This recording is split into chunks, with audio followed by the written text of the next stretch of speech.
সম্মানিত নেতা,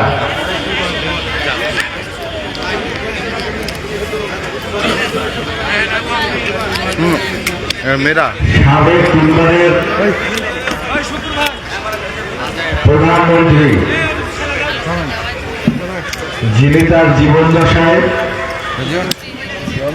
সর্বোচ্চ ত্যাগ স্বীকার করেছেন, ত্যাগের মহিমায় মহিমান্বিত। না এমন কোন নির্যাতন নাই যে তারপর চালানো হয়নি, এমন কোন নিপীড়ন নাই যে তিনি সহ্য করেন না। তিনি 1945 সালে জন্মগ্রহণ করেছেন আর 1960 সালে তার বিয়ে হয়েছিল, অর্থাৎ মাত্র 15 বছর বয়সে।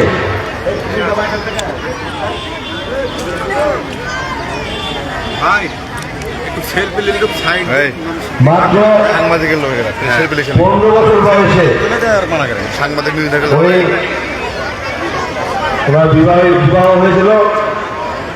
এখন চিন্তা করে দেখেন, একজন কিশোরী পরে উনি বিবাহিত জীবন যাপন করেছেন। 1965 সালে যখন ভারত পাকিস্তান যুদ্ধ হয়, তখন তার বয়স তাহলে কত হবে? 20 বছর বয়সে ইতিহাসে রাখাল রাজা শহীদ রাষ্ট্রপতি জিয়াউর রহমান যখন তার সহধর্মের বয়স 20 বছর, তখন উনি যুদ্ধে যান, ভারত পাকিস্তানের হয়ে যুদ্ধ করেন, ইস্ট বেঙ্গল রেজিমেন্টের হয়ে যুদ্ধ করছিলেন। তো আমরা জানি, যাদের বাড়িতে সেনা সদস্য আছে, যদি দুই দেশের মধ্যে যুদ্ধ শুরু হয়, তো সেই সেনা সদস্যের পরিবারের অবস্থা কি হয়। অর্থাৎ তখন থেকে উনি দৃঢ়চেতা হয়েছিলেন আমাদের দেশনেত্রী বেগম খালেদা জিয়া। তারপরে 1971 সালে যখন শহীদ রাষ্ট্রপতি জিয়াউর রহমান মহান স্বাধীনতা যুদ্ধের ঘোষণা দিয়েছিলেন, তখন তো উনি চাকরিরত অবস্থায় ছিলেন, কর্মরত অবস্থায় ছিলেন, ইস্ট বেঙ্গল রেজিমেন্টের একজন মেজর ছিলেন। যে দেশে একটা রেজিমেন্টের দায়িত্ব ছিলেন, সেখান থেকে সে দেশের বিরুদ্ধে স্বাধীনতা ঘোষণা করা মানে তো বিদ্রোহ ঘোষণা করার সামিল নাকি? তিনি বিদ্রোহী করেছিলেন। এই সময় জৈনিক এক সেনা কর্মকর্তা আমাদের শহীদ রাষ্ট্রপতি জিয়াউর রহমানকে জিজ্ঞাসা করেছিলেন যে ম্যাডামকে খবরটা দিই অথবা দেওয়া উচিত, এরকম কোশ্চেন করেছিলেন।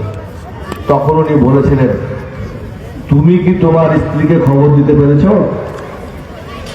অর্থাৎ এক বাক্যে বুঝিয়ে দিয়েছিলেন যে শহীদ রাষ্ট্রপতি জিয়াউর রহমান যখন মহান স্বাধীনতা যুদ্ধের ঘোষণা দেন, সেই পরিস্থিতিতে দিয়েছিলেন, যে পরিস্থিতিতে আসলে কেউই পূর্ব প্রস্তুতি ছিল না। দেশপ্রেমে বলিয়ান হয়ে সেই ঠিক সময় যে বৈষম্য ছিল ইস্ট বেঙ্গল এবং ওয়েস্ট বেঙ্গলের, সেই বৈষম্যের কারণে তিনি সেই সময় রিভোল্ট করেছিলেন এবং বলেছিলেন ওই রিভোল্ট। তো যে সেনা কর্মকর্তা রিভোল্ট করে, তার পরিবারের অবস্থা কি হয়? আমাদের দেশনেত্রী বেগম খালেদা জিয়া খুব কৌশলে জাহাজে করে চট্টগ্রাম থেকে উনি ঢাকায় চলে এসেছিলেন। আসার পরে ঢাকায় উনি ওই সেনাবাহিনীর হাতে আটক হয়েছিলেন। তো যার স্বামী বিদ্রোহ করে, তার স্ত্রী, তার 2 শিশু সন্তান নিয়ে যখন আটক হয়, তারপরে কি আচরণ করতে পারে? তখন থেকে শুরু হয়েছিল তার জীবনের সংগ্রাম। কার জন্য? এই বাংলাদেশ স্বাধীনতার জন্য, এদেশের স্বাধীনতার পক্ষের জন্য। অর্থাৎ দেশনেত্রী বেগম খালেদা জিয়া অবদান মুক্তিযুদ্ধে কারো চাইতে কোনো কম নয়। পরবর্তীতে শহীদ রাষ্ট্রপতি জিয়া রহমানকে হত্যা করা হয়েছে। দেশনেত্রী বেগম খালেদা জিয়া তখনও গৃহিণী ছিলেন। এখন দেশের মানুষের জন্য তাকে ওই রান্নাঘর থেকে বের হয়ে রাজপথে আসতে হয়েছিল। রাজপথে উনি আন্দোলন করেছেন, সংগ্রাম করেছেন, কারারুদ্ধ হয়েছেন, কারাবরণ করেছেন, নির্যাতন সহ্য করেছেন। কোন অপশক্তির সঙ্গে মাথা নত না করে আপসীন হয়েছে। দেশের মানুষ তাকে ভোট দিয়ে প্রথম মহিলা প্রধানমন্ত্রী নির্বাচিত করেছিল 1991 সালে। সেই নেত্রী দেশের দায়িত্ব পেয়ে উনি প্রথমে দেশের ভূলণ্ডিত তৎকালীন গণতন্ত্রকে প্রাতিষ্ঠানিক রূপ দেওয়ার জন্য যে আন্দোলন সংগ্রাম করেছিলেন, তার এই রূপরেখা হিসাবে, ঐক্যের রূপরেখা হিসাবে উনি দেশের শাসিত সংসদ থেকে সংসদীয় পদ্ধতি চালু করেছিলেন। শুধু তাই নয়, মহান মুক্তিযোদ্ধাদের জন্য উনি মুক্তিযুদ্ধ বিষয়ক মন্ত্রণালয় গঠন করেছিলেন। উনি নারীদের জন্য অবৈতনিক শিক্ষা ব্যবস্থা চালু করেছিলেন। উনি দেশের মানুষের দুই হাতকে শহীদ রাষ্ট্রপতি জিয়া রহমান যেমন জনশক্তিতে রূপান্তরিত করার চেষ্টা করেছিল, সেইটিকে পুনর্ভাবে উনি জাগরণ করার চেষ্টা করেছিলেন। উনি জাতির সঙ্গে বাংলাদেশের মানুষের ন্যায্যে হিস্সার কথা জোরে সোরে উচ্চারণ করেছিলেন। ভাইয়ের পেজ থেকে এটা শেয়ার দিতে সেই দেশনেত্রী বেগম খালেদা জিয়াকে শুধু স্বামী হারা, সন্তান হারায় নয়, 42 একরের একটা পুরাতন জেলখানা যেটা পরিত্যক্ত ঘোষণা করা হয়েছে, সেখানে একটা স্যাঁতসেঁতে ঘরে তাকে রাখা হয়েছিল। সেখানে তেলাপোকা ছেড়ে দেওয়া হয়েছিল, ইঁদুর চাষ করা হয়েছিল। আপনারা জানেন, পত্র পত্রিকা দেখেছেন, সেখানে অনেকদিন এসি পর্যন্ত ছিল না। তিনি অসুস্থ হলে চিকিৎসার ব্যবস্থা ছিল না। তার যখন করোনা হয়, বাধ্য হয়ে তাকে পিজি হাসপাতালে আনা হয়েছিল এবং ডাক্তাররা পরামর্শ দিয়েছিল তাকে বিদেশে পাঠানোর জন্য। সেইটি না করে নির্বাহী ক্ষমতাতে তাকে বাড়িতে নিয়ে এসে হাউস অ্যারেস্ট করে রাখা হয়েছিল। চিকিৎসার জন্য তাকে দেশের বাইরে যেতে দেওয়া হয় নাই। আজকে সেই নেত্রীর জন্য আমরা দোয়া চাই আপনাদের কাছে, যে তার জীবন দশায় মানুষের জন্য একটি স্লোগান উপহার দিয়েছেন, দেশের জন্য একটি স্লোগান উপহার দিয়েছেন। বলেছিলেন, দেশ বাঁচাও, দেশের মানুষ বাঁচাও। সেদিন আমরা তার এই কথার মর্মার্থ বুঝতে পারি নাই। দীর্ঘ 17 বছর ফ্যাসিস্ট সরকার দেশের মানুষকে শিখিয়ে দিয়ে গেছে আসলে বেগম খালেদা জিয়ার ওই স্লোগানটি কি ছিল, যার জন্য যে ভবিষ্যৎ গড়ার চিন্তা আমরা করি, আমাদের সেই ভবিষ্যৎদেরকে অর্থাৎ সন্তানদেরকে নির্বিচারে গুলি করে হত্যা করা হয়েছে। আমাদের সন্তানরা প্রায় 1400 শিশু, কিশোর, ছাত্র, ছাত্রী, আবাল বৃদ্ধ বনিতা রক্তের বিনিময়ে এই 5ই আগস্ট তৈরি হয়েছে। আল্লাহর কাছে শুকরিয়া আদায় করি, মহান রব্বুল আলামিন দেশনেত্রী বেগম খালেদা জিয়াকে অন্তত পক্ষে এইটুকু দেখিয়েছে, ফ্যাসিস্ট মুক্ত বাংলাদেশ গড়ার জন্য বিএনপি এবং অঙ্গ সহযোগী সংগঠন সহ যে দেশের জন্য, দেশের মানুষের জন্য, যে আলেম ওলামাদের জন্য, যাদের জন্য উনি জীবন বাজি রেখেছিলেন, তারা শেষ যুদ্ধ করে বাংলাদেশকে স্বৈরাচার মুক্ত করেছে, এইটি উনি দেখে যেতে পেরেছেন। আর ইজ্জত দেওয়ার মালিক হলো আল্লাহ, তখন রাব্বুল আলামিন না থাকবে না তাকে সম্মানের সহিত আমরা মনে করি আমরা বিদায় দিতে পেরেছি, দেশের মানুষ বিদায় দিতে পেরেছে।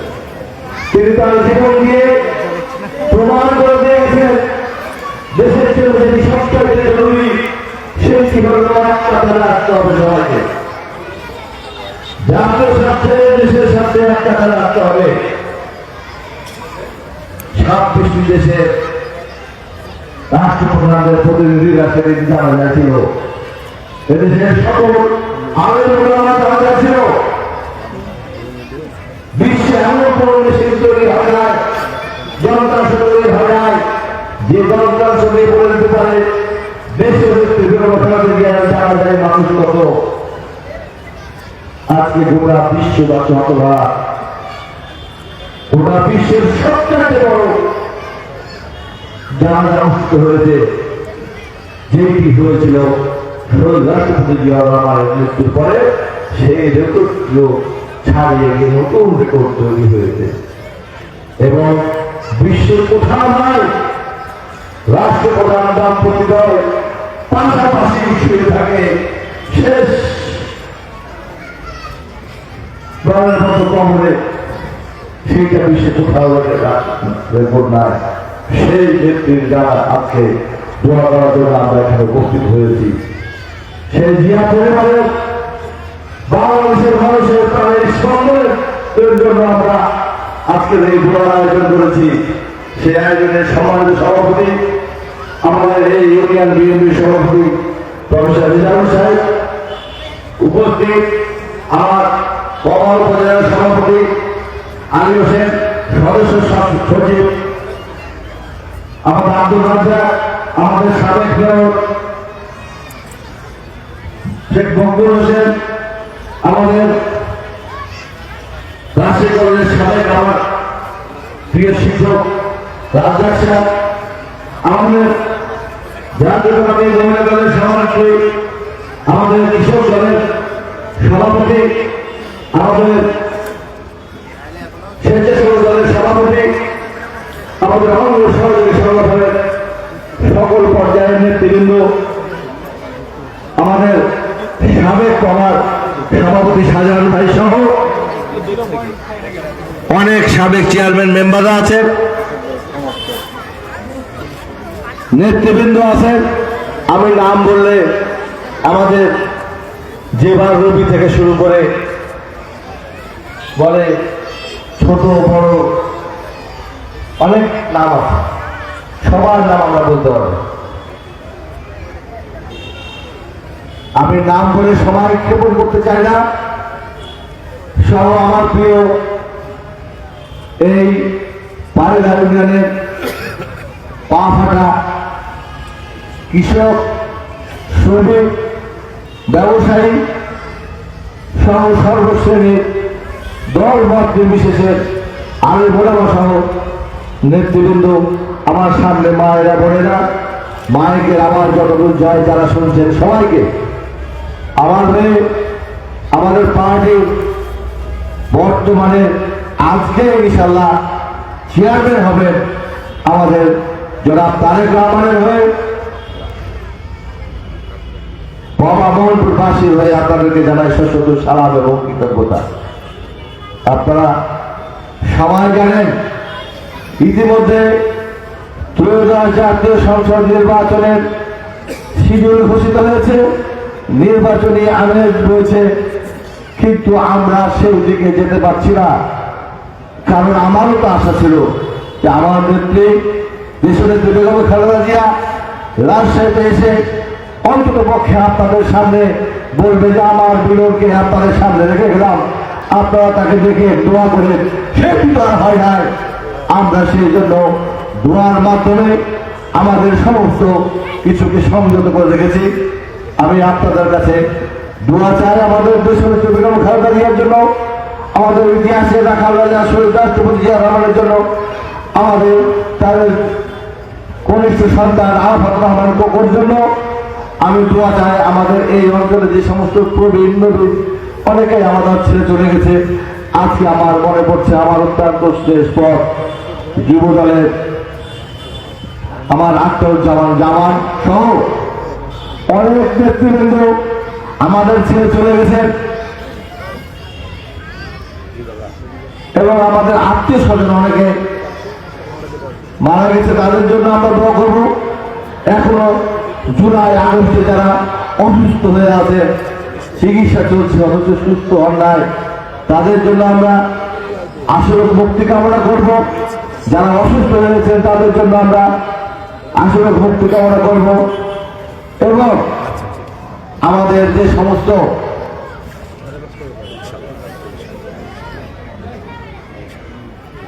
নেতৃবৃন্দ অসুস্থ হয়ে আছে তাদের জন্য দোয়া করব এবং গোটা বিশ্বের মুসলিম উম্মার জন্য আমরা দোয়া করব।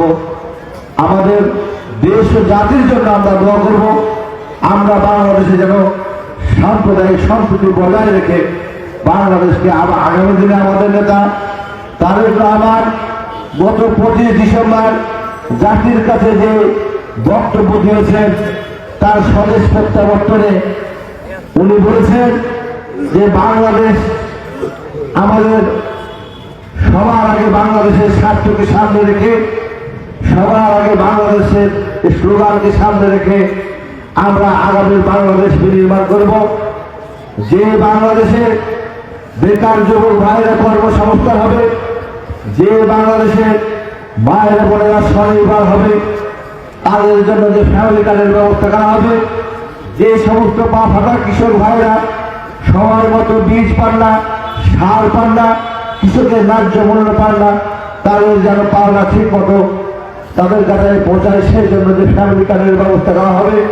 যে সমস্ত কর্মরত শিক্ষকদের, যে সমস্ত কর্মরত ছাত্রছাত্রীদের শিক্ষার মান বৃদ্ধি করার জন্য চাহিদা ভিত্তিক শিক্ষার ব্যবস্থার কথা বলা হয়েছে। অর্থাৎ রাষ্ট্র মেরামতের যে 31 দফা, যে রাষ্ট্র অকেজ হয়ে গেছে, যে রাষ্ট্র অচল হয়ে গেছে, যে রাষ্ট্রের যন্ত্রাংশগুলো জং ধরে গেছে, সেই রাষ্ট্র মেরামতের যে 31 দফা, সেই 31 দফার মাধ্যমে আমাদের নবীদের মুস্তাফা সাল্লাল্লাহু আলাইহি ওয়াসাল্লাম যে ন্যায়ভিত্তিক দেশ পরিচালনা করার জন্য যে নিয়ম আমাদেরকে শিখিয়ে গেছেন, ন্যায়ের ভিত্তিতে সেই দেশ পরিচালনা করার জন্য চেষ্টা করব, সেইটি পরিষ্কারভাবে আমাদের নেতা তারেক রহমান আমাদেরকে বলে দিয়ে গেছে। সেই দিকে খেয়াল রেখে আমরাও বলবো আমাদের এই উত্তর জনপথটা আসে এবং আমার প্রিয় বাবা মোহাম্মদপুরবাসীর স্বার্থের কথা চিন্তা করে আমরা ওই 31 দফার জন্য আমাদের নেতা তারেক রহমানকে এগিয়ে নিয়ে যাওয়ার জন্য, দেশের তথা আমাদের এই এলাকার সার্বিক উন্নয়নের জন্য আমরা আপনাদের সাথে পাশে থেকে আন্দোলন সংগ্রাম করব। আগামী দিনে আমরা যেন আমাদের সবাই মিলে একসঙ্গে বাংলাদেশ করতে পারি, সেই জন্য সবাই সচেতন থাকবো এই প্রত্যয় ব্যক্ত করে আজকের দিনে আমারও আপনাদের কাছে এই যারা এই আয়োজন করেছেন, বিশেষ করে পাইলা ইউনিয়ন, আমাদের রেজাউল, আমাদের রেন্টু, আমাদের বাবুল ভাই, আমাদের ছাত্র দল, এই ইউনিয়নের আমাদের যুব দল, স্বেচ্ছাসেবক দল, কৃষক দল, মহিলা দল, তাঁতি দল, শ্রমিক দল, যারা অত্যন্ত সুন্দরভাবে আয়োজন করেছেন। ইনশাআল্লাহ কিছুক্ষণ পরে মনোযোগ হবে এবং এই আয়োজন সম্পন্ন হবে। তাদের প্রত্যেকের প্রতি আমার কৃতজ্ঞতা জানিয়ে আপনাদের সবার সুস্থ দীর্ঘায়ু কামনা করে আমি আমার কথা শেষ করছি। খুদা হাফেজ। বাংলাদেশ জিন্দাবাদ। সবাইকে ধন্যবাদ। আসসালামু আলাইকুম ওয়া রাহমাতুল্লাহি ওয়া বারাকাতুহু।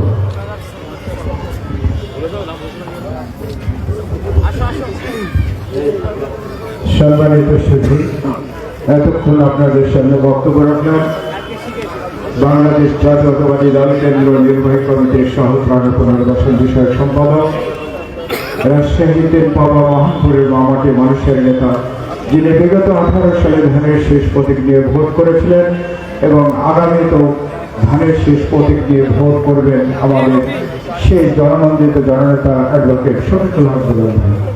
আমরা আজকে আমাদের এই অনুষ্ঠানে এখন দোয়া পরিচালনা করবেন আমাদের ওলামা দলের যুগ্ম আহ্বায়ক রাজশাহী জেলার, উনি আমাদের দোয়া পরিচালনা করবেন। পাশাপাশি আমাদের এই ইউনিয়নের বিএনপি অঙ্গ সহযোগী সংগঠনের নেতৃবৃন্দের তাদের নিজস্ব প্রচেষ্টায় আজকের এই আয়োজন করেছে, এজন্য সকলকে ধন্যবাদ। এবং কিছুটা তদারকির ব্যবস্থা করেছে, আপনারা সবাই মনোযোগ সুশৃঙ্খলভাবে বসলে আপনাদের কাছে পৌঁছাই দেবে। আল্লাহ হাফিজ, দোয়া করেন। লাল